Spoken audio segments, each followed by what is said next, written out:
Chaque matin, les pêcheurs d'un petit village côtier suivaient le même rituel. Ils chargeaient leurs vieux bateaux robustes avec des filets, des hameçons, des appâts et des thermos fumant de café. À la barre se trouvait Mikhaïl, un brigadier expérimenté, toujours le premier à hisser la voile et à observer le ciel, qui ce jour-là semblait particulièrement prometteur pour une bonne pêche. Le bateau glissait vers la mer ouverte sous un lever de soleil doré, l'eau scintillant de lumière. Une douce brise portait rire et conversation enthousiaste tandis que les hommes discutaient des appâts et faisaient des paris sur celui qui attraperait le plus de poissons. Des oiseaux tournaient au-dessus, et même des dauphins joueurs bondissaient à côté du bateau, signe d'une journée de pêche parfaite. Mais en approchant des eaux plus profondes, Mikhaïl remarqua quelque chose d'étrange à l'horizon, une grande ombre noire se mouvant dans les vagues. Curieux et légèrement inquiet, il leva ses jumelles. « Il y a quelque chose d'énorme là-bas, dit-il, attirant l'attention de tous. Au début, cela ressemblait à un morceau de bois flottant ou peut-être à une épave. Mais à mesure qu'ils s'approchaient, ils réalisèrent que c'était quelque chose de bien plus extraordinaire, un lion trempé, luttant contre les vagues, les yeux remplis de peur et de désespoir. Malgré leur choc et leur peur naturelle des animaux sauvages, les pêcheurs agirent rapidement. Ils jetèrent une bouée de sauvetage et une corde vers le lion, criant des encouragements, le cœur battant.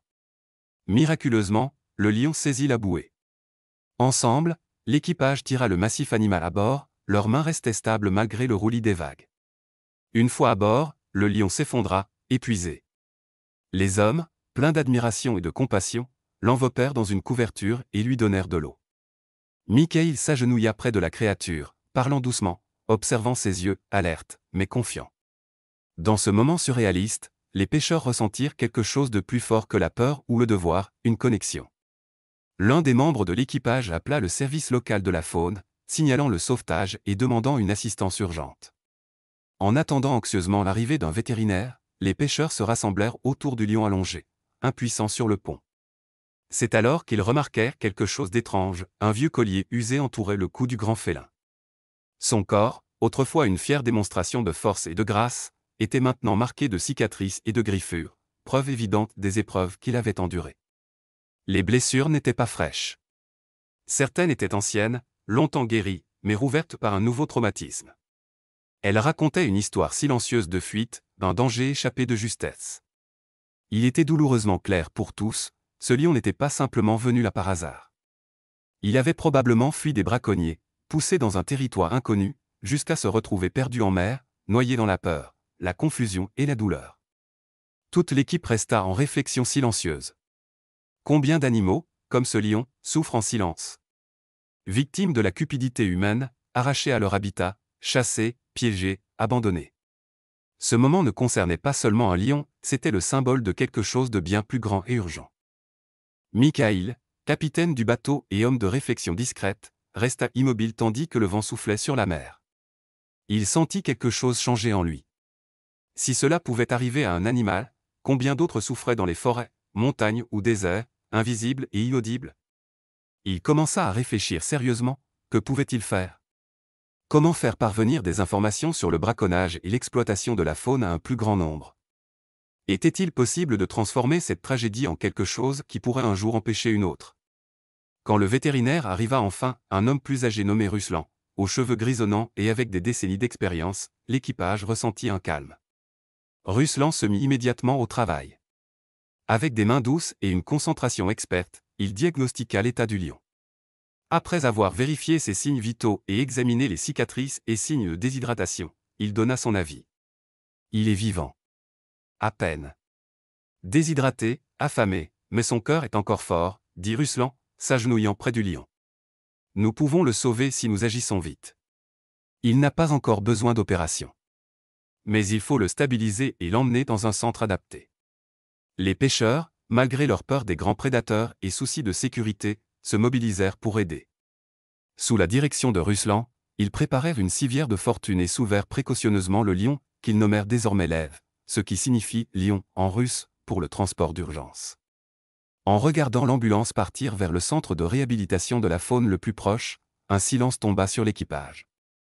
Chaque homme était perdu dans ses pensées, mais l'émotion était claire, il venait de sauver une vie qui avait déjà trop souffert. Pour Alexandre, un des plus jeunes pêcheurs, ce sauvetage alluma une flamme. Nous devons faire plus, dit-il. Nous devons créer un groupe, un réseau de personnes prêtes à agir quand ce genre de choses arrive. On ne peut pas attendre que quelqu'un d'autre intervienne. Cette suggestion donna lieu à une discussion plus profonde. Autour de ce petit bateau, flottant doucement sur la mer, des plans commencèrent à se former, plans pour une communauté locale de secours animalier, pour une couverture médiatique, et pour faire pression sur les autorités locales afin qu'elles prennent le braconnage et le trafic d'animaux plus au sérieux. Mais la journée était loin d'être finie. Quelques heures après le départ de l'ambulance, un bruit fort résonna à travers l'eau. Michael se tourna vers le bruit. Son visage pâlit. « Les gars, regardez » cria-t-il, pointant l'horizon. Ce n'était pas simplement du tonnerre ou une vague isolée. Un mur d'eau gigantesque roulait vers eux. Mais pire encore, quelque chose d'étrange se produisait à l'intérieur. L'eau moussait de façon anormale, et à travers la brume, ils pouvaient voir la silhouette d'un objet massif émergeant de la mer, un bateau, chuchota quelqu'un. Mais pas un qu'il connaissait. Sa coque rouillée paraissait ancienne, le métal corrodé et tordu. Il avait été arraché des profondeurs, projeté à la surface comme par une force de la nature en colère. À bord. Maintenant, cria Michael. Ils se précipitèrent. Les rames frappaient l'eau. Les vagues s'abattaient sur leurs flancs, menaçant de les renverser. Les pieds des chaises sur le pont tintaient. La mer, auparavant calme, était devenue chaotique, reflétant l'intensité de leurs émotions précédentes. À travers le fracas de l'eau, il pouvait encore entendre autre chose, le rugissement lointain de l'Ève, comme s'il ressentait lui aussi cette montée de danger. Bien qu'en sécurité sur la terre ferme, c'était comme si son esprit veillait encore, protégeant l'équipage qu'il avait sauvé. Après ce qui sembla une éternité, ils atteignirent la rive, trempés, épuisés, mais vivants. Et étrangement, souriants. Des rires éclatèrent, non pas de joie, mais d'incrédulité. Cette journée les avait changés à jamais. Quelques jours plus tard, ils visitèrent le centre de réhabilitation. L'Ève s'était beaucoup améliorée. Ses blessures guérissaient, et l'étincelle revenait dans ses yeux. Son corps puissant, bien que toujours mince, reprenait des forces. Debout au bord de son enclos, les pêcheurs ne parlèrent pas beaucoup. Ils n'en avaient pas besoin. Être simplement là, le regardant respirer paisiblement, suffisait. Chaque homme avait été transformé. Cette expérience avait éveillé quelque chose de profond en eux, un lien avec la nature, avec la vie, avec un but. Le dimanche suivant, ils se retrouvèrent, cette fois dans un dîner local. Pas pour parler de pêche, mais de la faune, de la conservation, et du rôle qu'ils voyaient désormais pour eux dans l'écosystème plus large. Ils partagèrent idées, rêves, et même des croquis pour un réseau de secours. La pièce était emplie d'espoir, de café, et d'une conviction tranquille. « Nous y sommes arrivés » murmura Alexei en buvant, regardant par la fenêtre. Pas seulement pour lui, mais pour la forêt, pour tous les animaux que nous ne verrons jamais, mais qui ont besoin de notre aide. Ces mots résonnèrent dans le petit dîner, touchant doucement le cœur de chacun. Ils n'étaient plus seulement des pêcheurs, ils étaient les gardiens de la nature sauvage. Alors que la nouvelle du sauvetage du lion se répandait, elle captivait bien au-delà du village côtier. Une vidéo de la découverte, du traitement, et de la guérison progressive du lion devint virale. Sur les réseaux sociaux, les gens la partageaient avec des légendes comme « Il y a encore de l'espoir » et « L'humanité à son meilleur ». Les dons affluèrent. Les bénévoles se portèrent volontaires.